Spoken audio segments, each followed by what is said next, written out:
All right, Orion, nice to see you back again. Thanks for having me. So we've done many talks, and you're in town. We're going to do another one. Fantastic. You and I spoke, and we both liked the little talk we did where I mentioned some famous quotes, and we kind of expounded on that. I like that one, and I don't want to know the quotes in advance, so you haven't shared them with me. Nope. I feel like I'm better kind of off the cuff. Yeah. Let's see what happens. Yeah, I respect your not wanting to know in advance. So let me just get going. We'll start. So this is a Carl Jung quote. This is a great one. I think it's very telling about like what we see on social media commenting. Everything that irritates us about others can lead us to an understanding of ourselves. Yeah. In therapy, there's this pithy phrase called, if you spot it, you got it, which is basically the understanding that anything that you can recognize in somebody else that really gets under your skin, especially in a disproportionate way, like look around. Are the other people in the room even seeing what you're seeing, let alone responding as negatively as you are? Probably not in this case. The fact that you see it and you're responding so negatively to that behavior in others is pretty much an acknowledgement that this is a part of yourself that you've either disavowed or rejected, and you've now projected it into another person. And it doesn't even have to be the exact vice. It could be a different vice.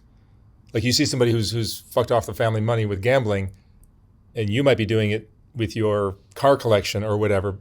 Oh, I see. Yeah, it doesn't necessarily have to look the same on the surface. That's what I mean. In your example, it was gambling on one hand and like inappropriate spending on cars on the other. Exactly. But in both cases, the underlying behavior is irresponsibility with money. Is that what you're getting at? That's what I mean. Yeah. Exactly. And this is the importance of shadow work. I think that's what this is normally called. And we understand that these folks who seem to get under our skin or push our buttons are also often our greatest teachers, because they are revealing things about ourselves that we have turned sometimes a willful blind eye to. And when I realize that someone is bothering me in that way, to be honest, what I do is I look inside of my own story and I find an example of me doing the same thing, or the same thing on a deeper level like you just described. And I've been able to find an example from my past every single time I've gone to look. And that's a humbling experience because it really takes the air out of you. You can't be self-righteous anymore once you acknowledge that you might not be any better than the person that you're upset with. Maybe you've gotten better since then. Like I hope that I've processed that and integrated and learned my lessons and I'm no longer that way, but that could also be part of what's so annoying. Like as an ex-smoker, I hate cigarette smoke. I probably hate cigarette smoke even more than if I'd never been a smoker to begin with. You know what I'm saying? But that's my thing. So once you kind of resolve that, then you have space for more compassion with others. Yes, you might no longer do that behavior anymore, but you did it at one time, and that behavior reflected your best understanding at that moment in your life. And it could very well be that this other person is at that stage of their life as well. And so just like that wasn't the end of your story, it's probably not the end of this person's story as well. We all have lessons to learn. We have a long way to go. I think we're all going to get there. I think we're all going to get there together, but it's going to take a very long time. Like there is no hurry, patience. It's going to be a while. So if we can, like breathe in, breathe out, we're in the same boat. We might as well kind of try to make friends with the people that we're stuck with. Yeah, once I saw that quote, that was many years ago, it really just, a bell goes off every time I get upset by something I see in someone. It's like that there's something that I'm doing that's related to this. Not the exact same thing, but there's something related to this that I need to look at. It can go to really dark places. Like I made an episode about this, that this is functionally the origin of a great deal of the evil on this planet, which is I am going to disavow my own darkness. I'm going to project it into other people, and I'm then going to try to purge the world of my own projected darkness by destroying the projected screen, the scapegoat, as it were. I mean, you can look through every culture in every era of history to see that this is something that it's not the result of a cultural moment. It's deeply embedded in human psychology, for better or for worse. I think it can be overcome, but it takes a great deal of humility. It takes a great deal of self-awareness. It takes a great deal of patience and compassion. And I think that it's worth it. I think that by preventing the promulgation of evil and by kind of owning the fact that we are works in progress, like that's the most generous description of human beings, yourself and myself included, like we can all potentially move forward without creating as much disaster, chaos, and strife. Yeah, I love how you have interesting thoughts on almost any topic. Like it's not just relationships, because like. Oh, thanks, Mark. I think your mind is fascinating. So here are two quotes that are basically saying the same thing, I believe. Another Carl Jung quote: "Show me a sane man, and I will cure him for you." And the other quote is from Alfred Adler. This is another psychologist, I believe. Yeah. "The only normal people are the ones you don't know very well." That's really good. Alfred Adler, we don't hear that much about him these days. He was one of Freud's students, just like Jung was. He was really big on power. And I think that's part of why he's probably not in favor today's day and age, because we have a really ambivalent relationship to the concept of power. Everybody wants it. Nobody wants to be powerless. We're all playing games with power all the time, especially on a social level, but we don't want to be honest with the fact that that's what we're doing. And so it's hidden behind all other kinds of concepts and intentions. It's a bad look to be too directly concerned about power. And I think that's why Adler isn't really spoken about these days. Jung is a bit softer. People love Jung. Archetypes and dreams. It's just, he's such a deviation from the problematic aspects of Freud that have just kind of gotten him canceled wholesale, which is weird because he actually said a lot of amazing things. Oh, yeah. I have a Freud quote next. Okay, fantastic. So, yeah, most people are weird, but it takes a long time to get to know how they're weird. So I think that speaks to the Adler quote. Certainly, everybody has wounds that are in the process of being healed. They have idiosyncrasies. They have hidden dark desires that they might not even admit to themselves. A lot of people, but that said, most people are, let's say, conventional people. So that, I think, speaks to the first quote from Jung. So if most people are weird, how is it that most people are also conventional at the same time? Well, we might think of conventionality as being sort of a socially sanctioned form of weirdness that seems to be like created out of a certain cultural or historical moment. Like the way to be normal in 2024 is not the way to be normal in 1924 or 24 AD, you know what I'm saying? So it's like normality and conventionality continues to evolve as a function of that cultural historical moment. But that doesn't necessarily mean that it's sane or healthy. Like in America, it's probably normal in the sense that it's extremely common for people to be overweight. But that doesn't make it healthy. That doesn't make it certainly doesn't make it a positive thing, but it is normal in the sense that enough people have this condition that it's been normalized. Same thing with anxiety, depression, other things. But even leaving that aside, there's sort of like a conventionality that exists today that is really like, what's the pathology in today's conventionality? It's probably the terror of being wrong in the sense of like having the wrong opinion or being on the wrong side of some sort of political, cultural idea. Like it's very important in today's day and age to be on the side of the right. And that continues to evolve. And what is right depends on which side of the political spectrum you tend to be. But it's less that people really know about the things that they have opinions about. It's more that they know what they should know about them. Very rarely do people go to the primary documents. How often do people read the bills that they're upset about? How often do people listen to the words of the personalities that are being canceled? Like actually creating a space to engage with the person themselves or the primary document to make up their own minds, I think that's extremely rare.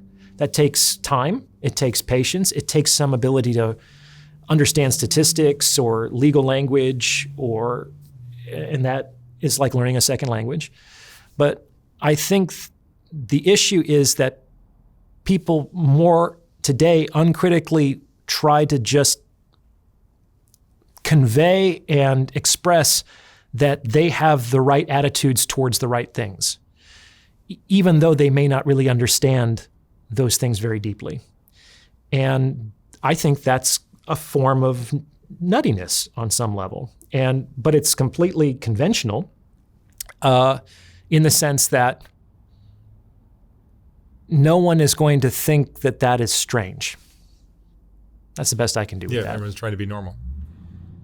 Trying to be normal is normal, but it's also kind of weird because on some level it is a rejection of your true authentic self, I guess. One of the most, there's been two gentlemen that I interviewed who are just so open, just refreshingly open about their attraction to transgender men. Or transgender women. So men who want to be women. So they like to have sex with men who want to be women. And it's like, when you hear them talk about it, it's like, I just like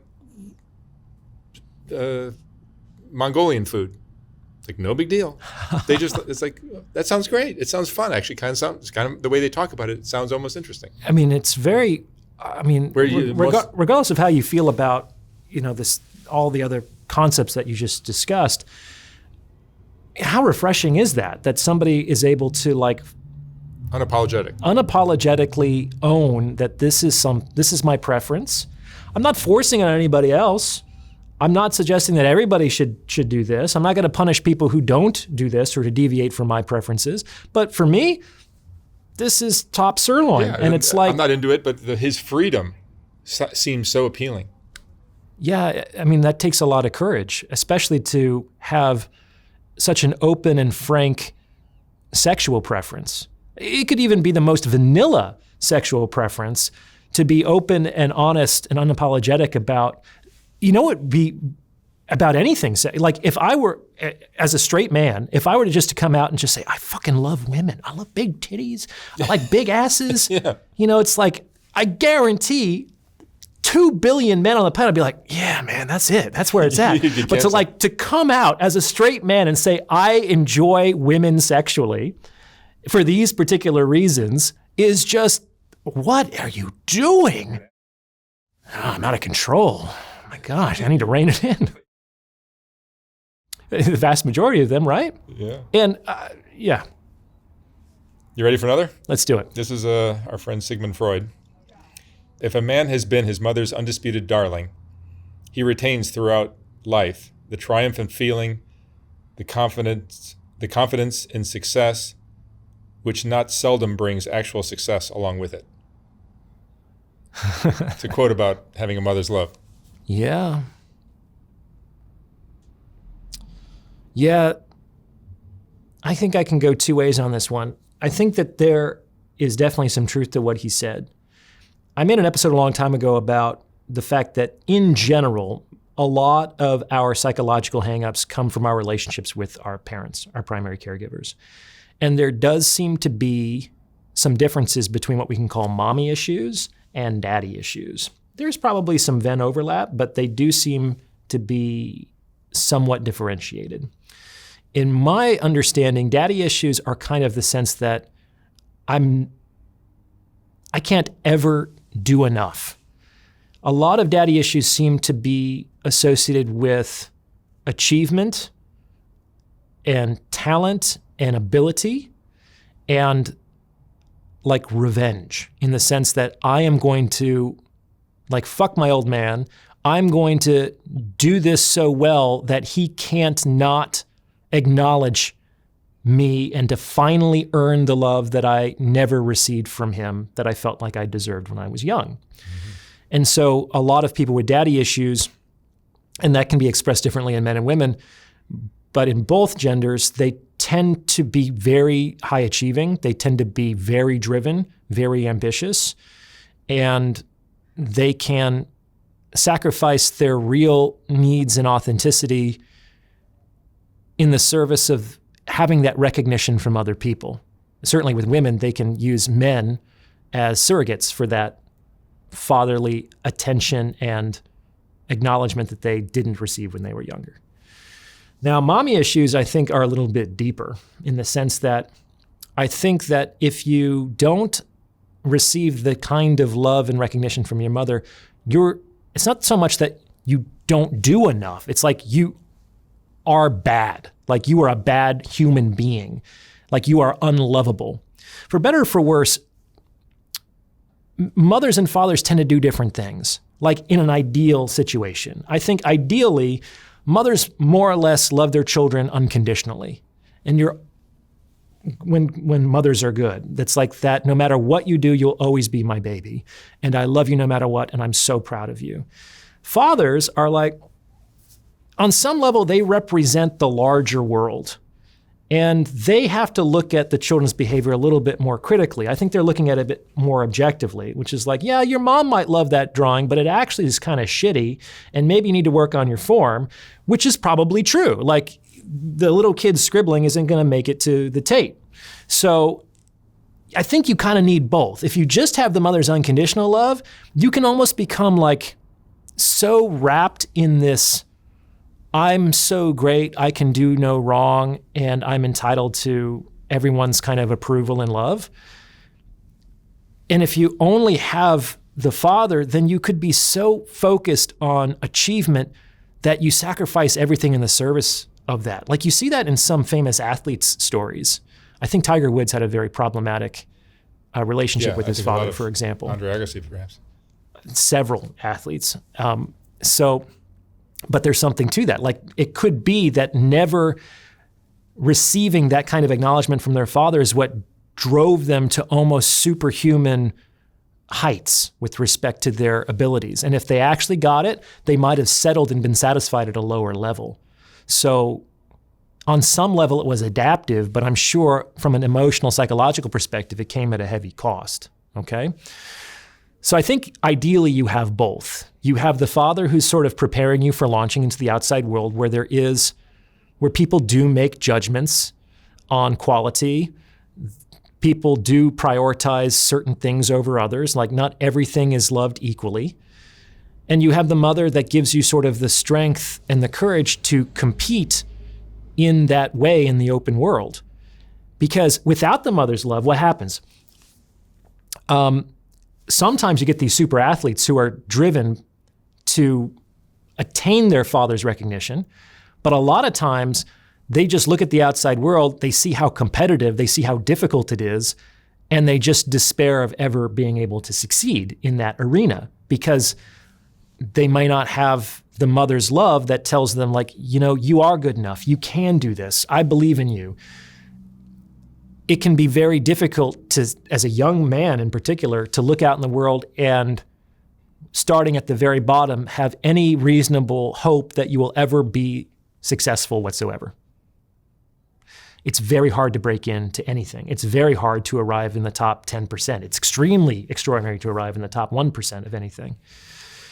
And on some level, to do that, you have to believe in yourself, like almost psychotically. You have to have psychotic self-confidence. That usually comes from a mother. Well, if you don't have the mother's love, it's the psychotic self-confidence. If you have the kind of love that Freud was describing, which I think is pretty rare, then you might be able to have it more grounded and authentically. Freud, we also know, was famously preoccupied with his mother and the Oedipus complex and whatnot. So I wonder to what extent that unconditional, uncritical lens that he got from his mother may even have like made him disappointed in all other adult relationships. Jordan Peterson talks about one of the dangers of feminine love is it's consumptive. Men can become tyrannical when they get corrupted, but women can become like insatiably consumptive when they get corrupted. And we can see that in some ostensibly loving relationships between mothers and their children, especially their sons. They might, in some ways, unconsciously sabotage his adult romantic relationships because another woman would take him away from her. These things aren't very often discussed, but they do happen, at least to varying degrees in most people's adult lives. Does all great achievement stem from some kind of pain? It seems like that. I mean, look at Michael Jordan's Hall of Fame acceptance speech. Yeah, I made an episode about this a while ago called The Force of Revenge. And I think revenge is one of the most powerful fuels on the planet. Almost every hyper-successful person in politics, business, science, athletics, they seem to have a chip on their shoulder. They seem to have been rejected or passed over, or they had a chaotic or difficult upbringing. And I can see why that might be the case. When things are comfortable, when things are satisfying, why struggle so hard? Like the path to becoming great at anything is so strenuous, is so difficult, is so risky and dangerous. Why would anybody who undertake it if they didn't feel like they somehow had to? And if your everyday experience is just sort of comfortable and loved and you have all your emotional and psychological needs met, it's going to take a very extraordinary personality to voluntarily put yourself into risk and danger and struggle. The people who have the tough upbringings, it's almost like the struggle is, how do I put it? When I was working in addiction, there was a metaphor that I think I read in the Big Book that describes the relationship between sponsors and their sponsees, which is that the sponsees, I think this was Marsha Linehan, who I love, dialectical behavior therapy. The folks that she worked with, often personality disordered folks, she says that they're in hell. Like they're down there in the basement and the house is on fire. Now she can't go down there with them because otherwise they both might get burned up. But what she can do is she can lower a ladder. But that ladder is made of metal. And so when she puts the ladder down there, that metal is going to get really hot. And every time you touch the ladder to try to climb out, it's going to fucking burn. It's going to hurt. It's going to be painful. Every part of you is going to want to give up and stop climbing. But the alternative is that you stay in the burning basement. So the path out of hell is painful. But what's the alternative? So the only reason anybody would cling to a burning hot metal ladder is that they were fucking going to die in a basement. Do you understand? So the path to great achievement is like climbing that metal ladder. No one is going to do it unless the basement is on fire. Now, revenge is a very, very powerful fuel. It might be one of the only things that can like get the rocket out of Earth's gravity. Like it's so powerful it can attain escape velocity. But in my opinion, at some level, it's important to resolve that. It's good for an initial fuel. Or channel it. Well, you're channeling it when you're climbing the ladder. Yeah. But what I'm saying is that after you've left Earth's gravity, after you're in space, you don't have to rely as much on the fuel of revenge. And in fact, the more successful you are over time, on some level, the more pathetic the revenge fuel becomes. It's like, why at this stage are you still making this girl from middle school or your father who might be dead for decades, why lend them this domination over your psychology? You've clearly excelled and exceeded everyone around you expectations, and you've reached some measure of objective success.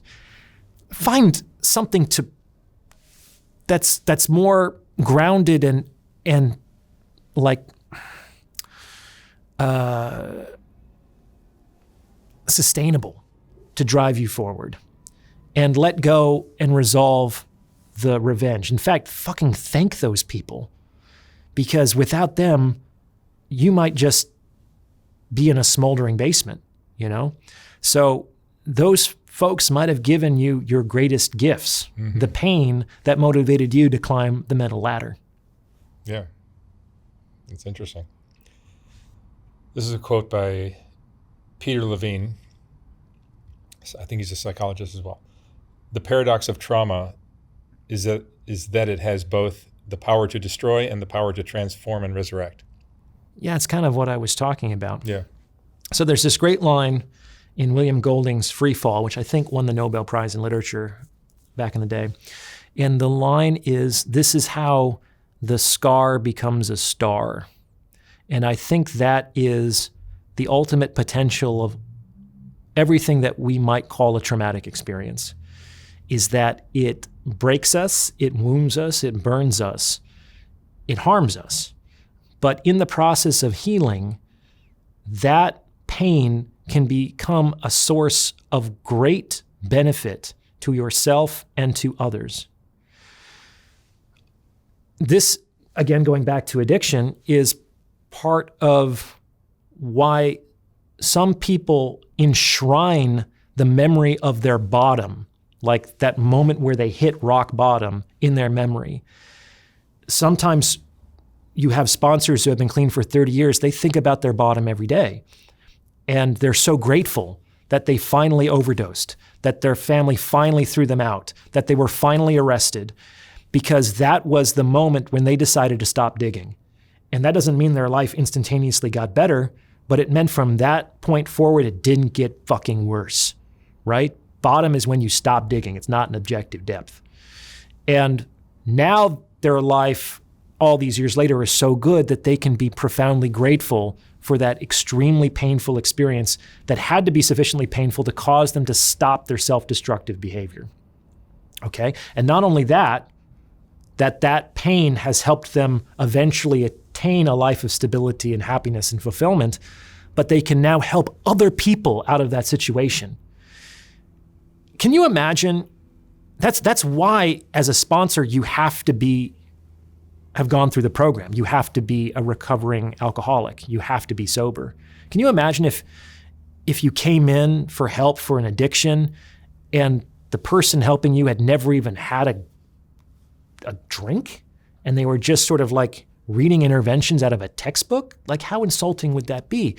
The only reason that these really fragile and ambivalent people who are addicted and know that their life is crazy and chaotic and they want to give it up, but they find it extremely difficult to do so, the only possible way they could trust another human being that they've just met is, I've been through hell too.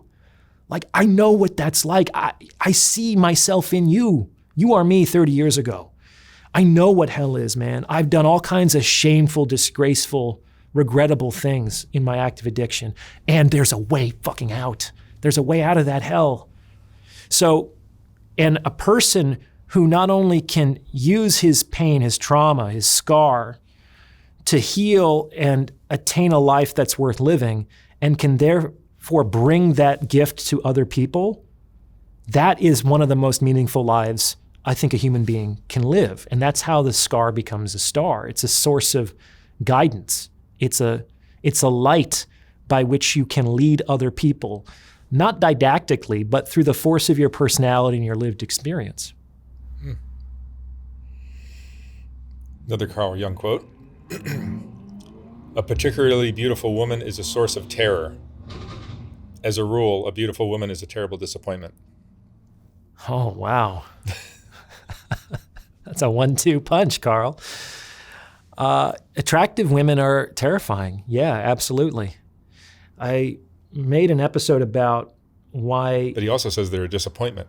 Yeah, we'll get to that one. Let's do the first part I'm not first. letting that one slip by. Well, most people never realize that beautiful women are disappointing, which they are, but that's not really the women's fault. I think that's more the fact that We've set them up. yeah, we kind of set them up. Like all of our gods have clay feet. Oh, you're supposed to be the most magnificent human that ever walked the earth. You would like that to be. Well, that's what. Well, that's the romantic imagination, is that there is some pure, beautiful, true love that can redeem the shittiness of life. And it has to be in beauty. There is something related to that. It's like that old poem, truth is beauty, beauty truth. What is true isn't always beautiful. What is beautiful isn't always true, but they do seem to have some sort of Venn overlap in our hardwired psychology. Like we are definitely more likely to believe that something is true if it's beautiful. And we're probably more likely to believe that it's beautiful if it's true. But definitely the first one. So why are men terrified of women? There's a few components to that. First of all, that is a very attractive reproductive opportunity for a man. This is, oh boy, I don't want to get into trouble. This is often why really not as attractive women get hit on more often than really beautiful women, because real beauty is intimidating. And a lot of guys would prefer to be with the really attractive woman, but approaching her and the prospect of being rejected is too risky. Whereas the woman that they are only kind of take her or leave her, that one's not going to hurt as much if she says no, and so they're more likely to be approached. The reason why is because there's a deep existential dread to female sexual rejection that lives in men, because we know that sex isn't just about pleasure, it's connected to life and genetic legacy. So on some level, when a woman rejects a man, she's basically saying, I don't think that you should reproduce.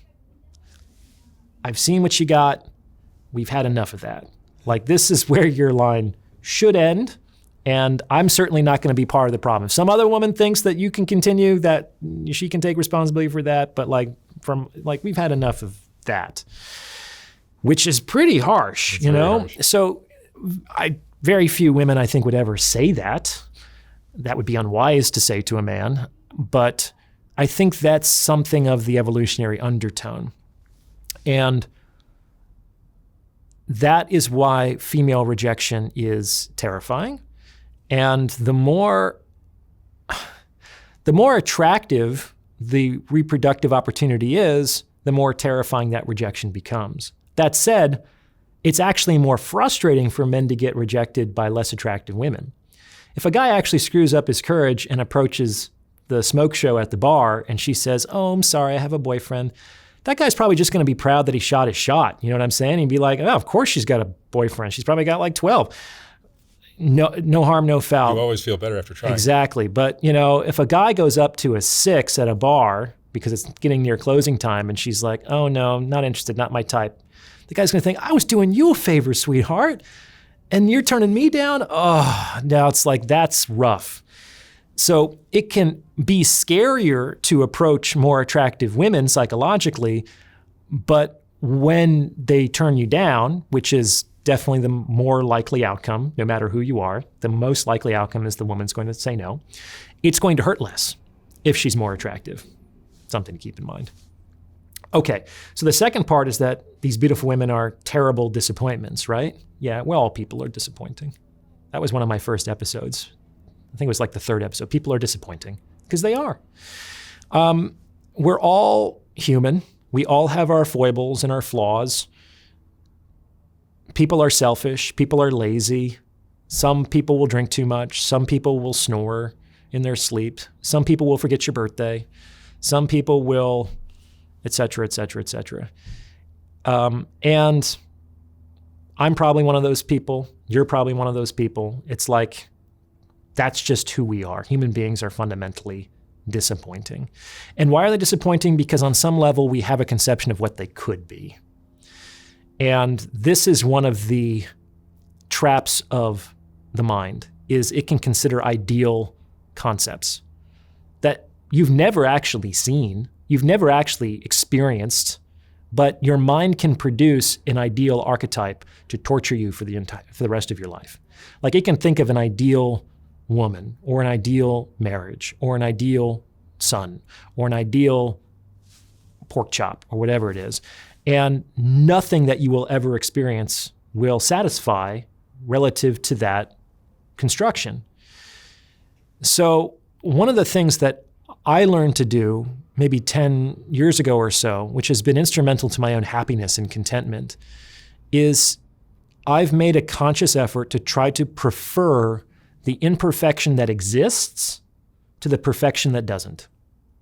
Like I said, that ideal doesn't exist. I've never seen it. I don't think you have either. I don't think it exists under the sun. It only exists in my mind's eye. So even something that is perfect and without flaw and indefinitely satisfactory pales in comparison to the meanest thing that actually is.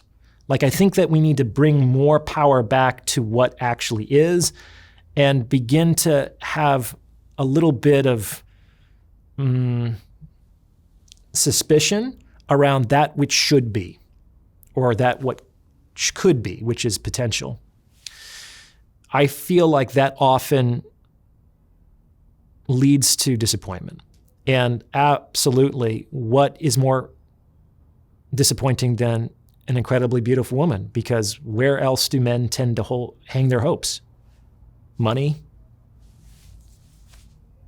power, women.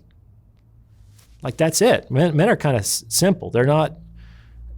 Where are the things in life that they feel that their happiness is most likely to be hidden? It's usually in a woman. Mm-hmm. And again, that's not women's fault. That's men's fault. Like, women are just women. They are what they are. And most of them are pretty good. I love how you are able to see through all these crazy distortions that we put on ourselves. Oh, I've lived those distortions, man. You know, I think that's how you get rid of them, is you suffer enough that you start to wake up. Yeah, but you have a great mind, so much clarity in terms of being able to see these mistakes that we all make. Blessing and a curse, Mark. Yeah, is it?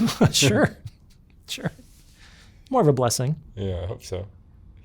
Another Carl quote: "A man who has not passed through the inferno of his passions has never overcome them."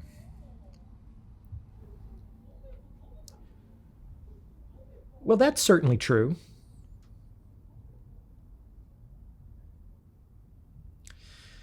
It reminds me of some of the self-righteousness that tends to come out when another politician or athlete is caught in some form of infidelity, which, you know, has happened for hundreds of years. It's never going to stop happening. And there's a lot of men in particular who might come out and very publicly laud their loyalty and their undying love and commitment to their wives. And I don't doubt that some of that is true and authentic. On the other hand, I wonder how much optionality these men really have, in the sense of how much temptation have these men had to experience, for how long and at what level. Temptation is an interesting word. It has the same root as temper, which we often think of as like anger, to lose one's temper. But it actually is also associated with the tempering of metal. To temper a sword means to harden it and to make it stronger. And that ultimately is the role of temptation, is that we become stronger and more convicted in our virtue once we're given the opportunity to overcome that temptation. You can't get stronger if you don't wrestle with stronger opponents. Epictetus talked about this. It's like he wants his opponents, which are his vices, to be as strong as possible so that he can wrestle with them and actually build some fucking muscle. Yeah, I guess it would be satisfying for the ego to have some easy wins or just a streak of undisputed victories, but you don't get better that way. It's difficult to court temptation. Like, what did Oscar Wilde say? I can resist anything except temptation. Like, yeah, that's pretty much it. So I wouldn't go out of your way to invite temptation into your life, but don't worry, it will probably come to some degree. And you don't really know how much of a virtue you possess until you're placed in a position to use it. How do you know how faithful you are if you've never truly been tempted by passion? How do you know how patient you are if you've never truly been tempted by suffering?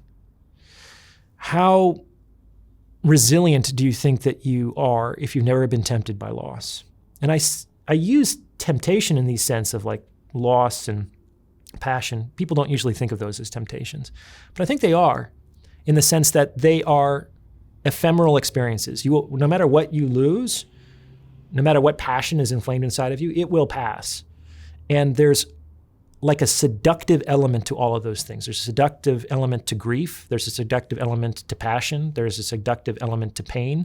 There's this little door that exists inside of every emotional experience that you can open and walk through and get lost in. Like, every emotion is potentially a labyrinth.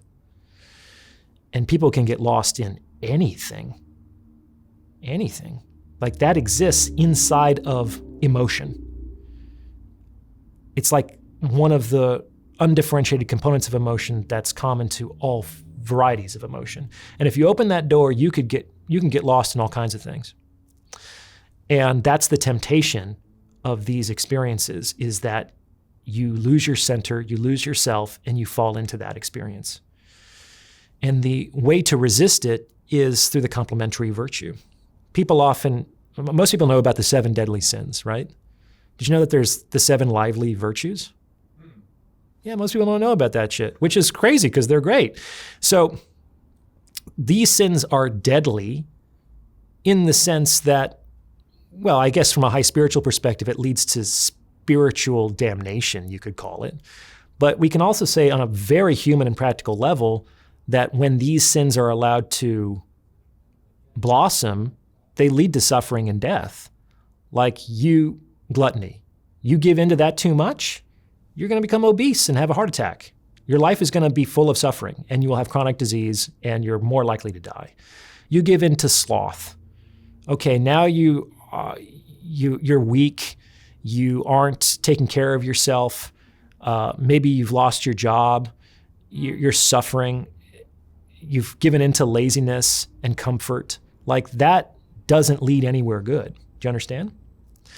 So the good news is that all of these sins have like antidotes, which are the virtues. There's a lot of like moral baggage around the word sin, not as much around virtue, but some of it. I just think of sin and virtue as being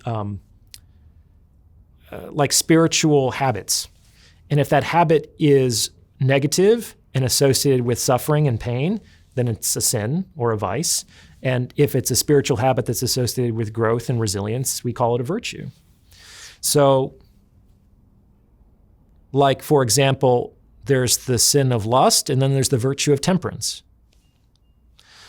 Or chastity, I guess. There's the sin of gluttony and the virtue of, I think that's temperance, right? So the way to resist any temptation is to practice the antidotal virtue. And the good news is that you as a human being have the capacity for all of these habits, whether they be sins or virtues. And it just depends on what you decide to enact more often.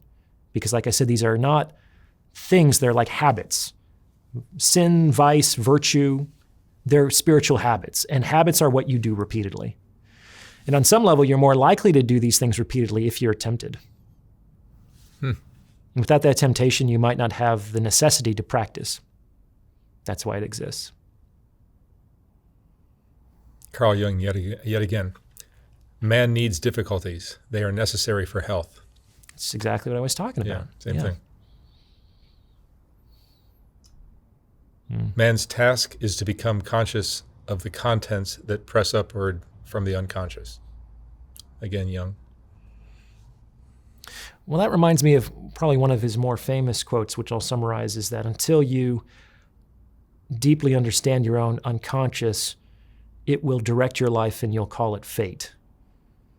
So the fact of the matter is that most of us are not aware of why we do the things that we do. And I actually don't believe that that's usually even necessary. But to the extent that you find yourself again and again in, let's say, unsatisfying relationships or exploitative business partnerships, or you're taken for granted by your friend group, or et cetera, et cetera, et cetera, then at some point you have to understand that you are the common denominator to all those experiences. It's extremely rare for lightning to strike the same person twice, let alone 40 fucking times in a row. So at some point, you have to consider the possibility that you are at least complicit in the reenactment of these painful and difficult experiences. Why might that be? Well, that's an opportunity for you to dive in and see how might my unconscious programming, my unconscious experiences, my unconscious beliefs, how might those be guiding me outside of my awareness down the same fucking street again and again and again. And I think the idea is that once you have greater self-awareness, then you could potentially make a decision to go down some different roads. It doesn't happen naturally, though. What I discovered from working with addicts is that insight isn't enough. Some people are actually very aware of their inner dynamics. Some of them have been thoroughly therapized and know all the lingo and can describe in exquisite detail their family of origin and their intermediary beliefs and their... They just want to get high. Yeah, and they still keep doing it. So it's like, that's like a self-aware computer who can't deviate from its own programming, which sounds actually like hell. That sounds like torture. If you're gonna be subject deterministically to your programming, it's best not to be too self-aware. Otherwise, you become more conscious of your cage while simultaneously understanding there's nothing you can do about it. Now, of course, I don't believe that. I think that there are things that people can do about it, or else I wouldn't be in this line of work. People can change. People can let go of that which harms them. People can thrive and flourish. It takes a lot of fucking work, though. Ultimately, insight is helpful, but it's not essential. What is essential is doing something fucking different. But it's easier to know to do something different if you know what to deviate from. Like, what's the thing that you keep doing over and over again so you can do something else the next time around?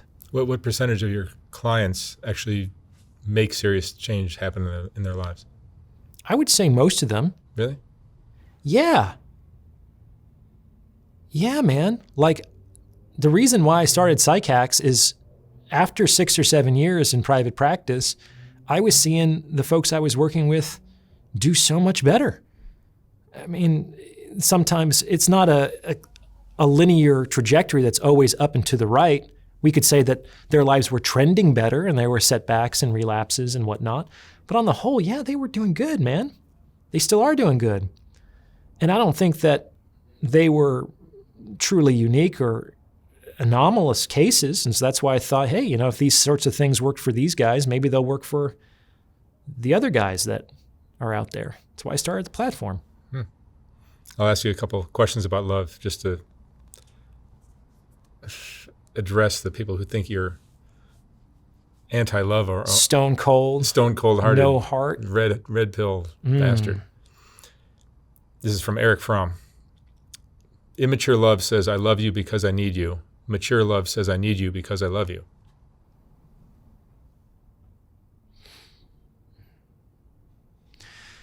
Well, I've certainly been there in the immature love, especially when I was younger, because I needed a lot. I didn't know a lot about myself or about life, and I had hopes that a woman might provide what I needed.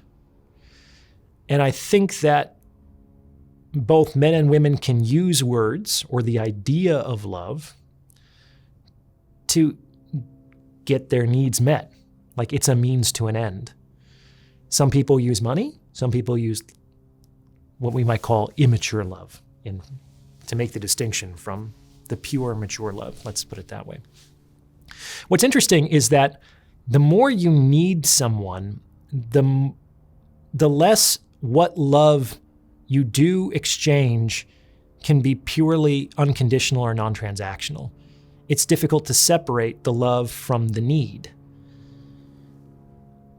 And if your needs aren't being met, you might have to make a decision between your relationship and your love, which is an agonizing place for any person to be in. The more needless you can become, or at least the fewer needs that you bring to your relationship partner, one, the less likely that you're going to be disappointed. Two, the easier you're going to be satisfied. And three, the more likely that you can enjoy the emotional or loving dimension of your relationship that isn't really sullied by the exchange of necessity. So the more needless that you are, the more that I think you can indulge in love. The issue is that, like I talk about in the book, people functionally enter into relationships to exchange things that they need. And the less you need, the more relationships become kind of a luxury. Like it's based on a desire. You could kind of take them or leave them, which generally means that you will transact fewer of those relationships because they certainly involve some sort of expense or opportunity cost. So most people who are needless say, if it happens, it happens. And if not, I'll be fine, right? So I think that's part of why we see fewer relationships being transacted, is that people are actually doing better in industrialized world, and we don't need each other quite as much as we used to. Now, let's say that even in this relative needlessness, you're able to meet another person and you form an authentic emotional connection with them that over time blossoms into love. Well, now you kind of do need them. You kind of do need them because it's going to sound weird, but you can get addicted to good things. Like, do you work out, Mark? I do. What do you do? Are you a runner? I run and I lift weights. Okay, so I do that too. I started running like maybe 5 years ago. Now I try to do it every day. If I go like 3 days without running, I suffer. Psychological. Right? When I first started running, I got all the endorphins. I got the runner's high. I felt like $1,000,000. I was like, this is fucking great. Why doesn't everyone start jogging? I don't get that shit anymore. I just run to like maintain my normal. Yeah, because if you don't do it, I don't get the endorphins. You feel shitty if you don't do it. I feel shitty if I don't do it, exactly. And that's kind of what love is. Like once it gets established, then you have to keep doing it.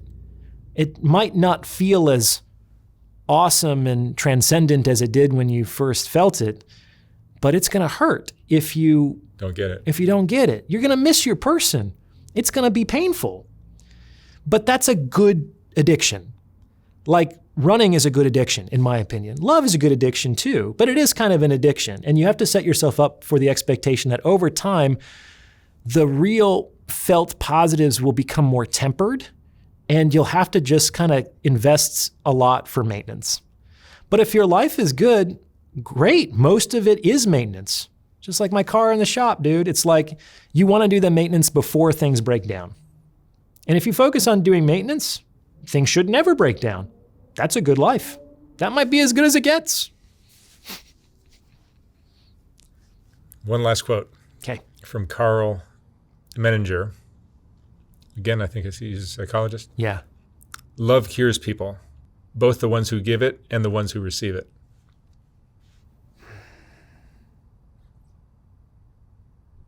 I'm trying to keep it upbeat here. Yeah, love is not an upbeat topic, though. People think it is, but it's a hard spiritual crucible is what it is. Your talk about what love is, I think in our third talk, was one of the most, it was definitely the best explanation of what love is. Well, I have an episode coming out, I think it just came out, called... Tell me about your book before we stop this. Oh. Because The Value of Others is your new book. Yeah, it's called The Value of Others. Give it a little plug here. It was released about 6 weeks ago. You can find it on most platforms. There's a paperback, an audiobook, an ebook. It's selling pretty well. I think it's in the top 10 in a number of categories on Amazon right now, which is wild since I don't do any paid advertising. I don't work with a publisher. I don't have a marketer or an agent. This is all one guy working by himself to make this happen. It's been incredible. It's been a wonderful experience so far. And I have a lot of gratitude for the folks out there who have helped to kind of do this grassroots campaign to make the book as successful as it's been so far. So what is the book? The book is examining relationships through the lens of behavioral economics. So the fundamental premise of the book is that everyone is trying to get and keep a relationship with their perceived best option. Sounds pretty non-contentious, that one fundamental principle. But if that's true... It sounds a little calculated, and I think a lot of people... well, if they're not consciously calculating, they're unconsciously calculating. Like when your friends tell you that you could do better, they're doing that calculation. It may not be as explicit and numerical as it might be, but they're basically saying that given the value that you might provide and given the value that I see that this partner is, you're not getting a good deal here. And I would encourage you to go out and find someone that you can get more from on some level. Like people say that to their friends and their loved ones all the time. So, and the idea that people would forego a better option that they could get for not as good of an option, like no one does that. No one would do that. They might say there are better options for me out there, but maybe they couldn't get them. But nobody says like I can get both man A and man B, and this guy is up here, and in my estimation, this guy's down here. I'm going to go with this guy. Like that doesn't happen. Okay, so everyone is trying to get and keep a relationship with their perceived best option. But that means that the heart of all human relationships has two components. There's perception, perceived, and perception is psychological. So you have to understand things about psychology. But then there's also value, which is economic. And I think to understand why people end up with the people they end up with, you need both components. You need psychological ideas and economic ideas. And within both of those lenses, a lot of relationship mysteries begin to resolve themselves and a lot of romantic behavior starts to make sense. And it's not a moral prescription. It's very value neutral. I'm just trying to describe what I see as clearly as possible, as opposed to moralizing about how I think men and women should behave or how relationships should look. I don't think that's very useful. So yeah, it might be difficult for some folks to read because it does not cater to like the romantic sentiment. But I do talk about love in there. That's my favorite chapter, chapter 9. It's all about love. I think it's the best chapter in the book. Yeah. I mean, I think your take on love is about accurate as any I've ever seen. So, well, to go back to the Jung quote, let me take a stab at it. I think it's certainly possible. The last quote I gave? Yeah, which is not Jung, it's Carl Menninger. Oh, excuse me. Yeah, Menninger. I'll read it again just so we're have it fresh in our minds.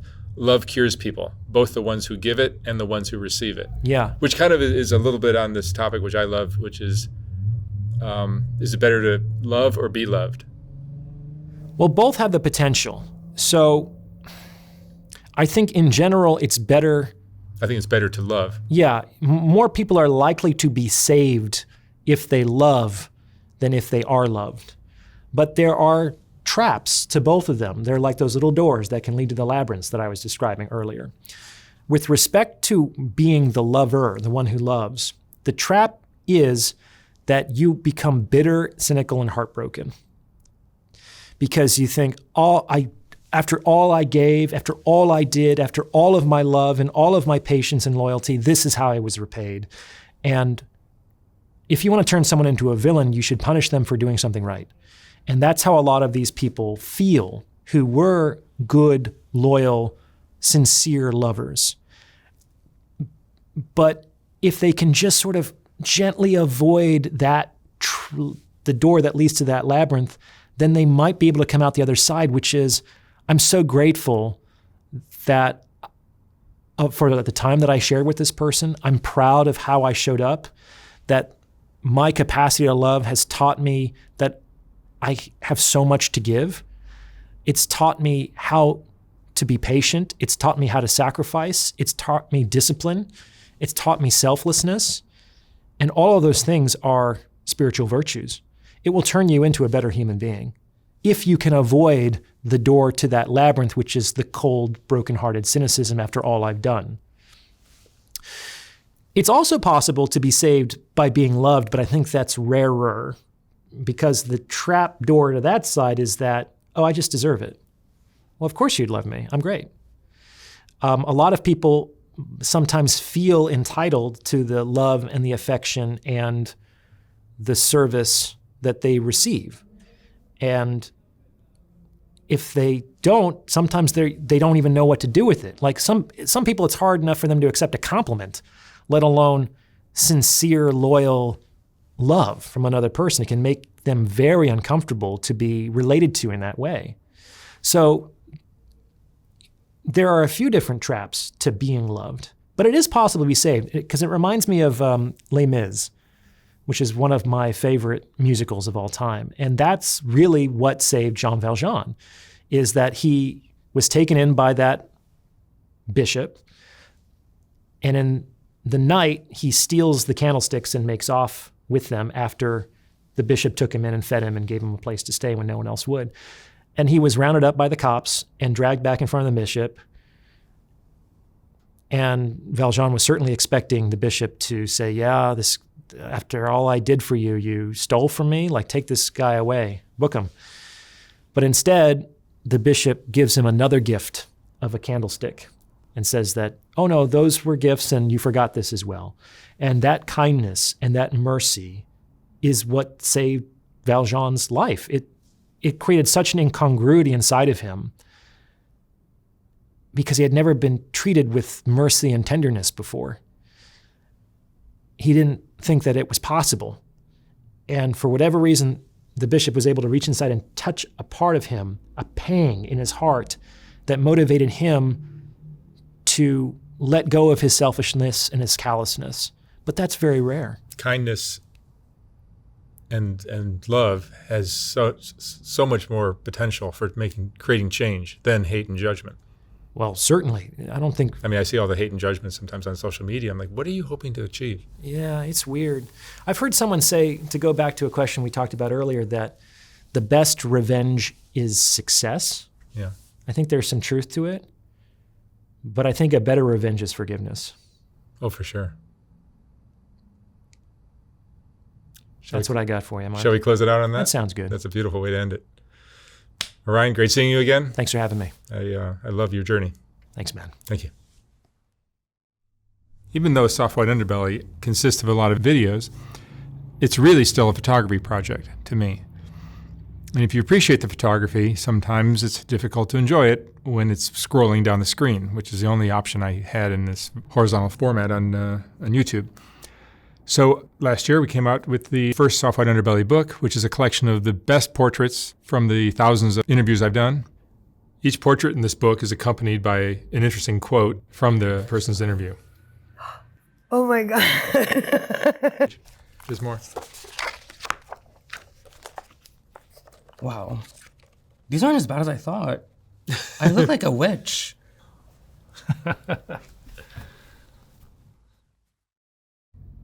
I will not be reprinting this book when it sells out. So once it's gone for good. You can order yours at softwhiteunderbelly.org. $125, $150 for a signed copy. And thank you for watching.